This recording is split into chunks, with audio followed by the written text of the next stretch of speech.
माया नउठ्यो किन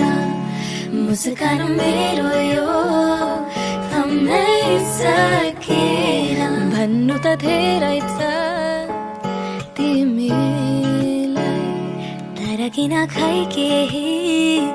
भन्नै सकिन तिमीलाई पनि यस्तै हुन्छ र कि मलाई सम्झी तिमी सपना बुन्छौ र त्यो शरद ऋतुको बाद त्यो चिसो जुनेली रात त्यो अस्ताउँदै गरेको घाम तिमीसँग हेर्न पाऊँ त्यो शरद ऋतुको बाद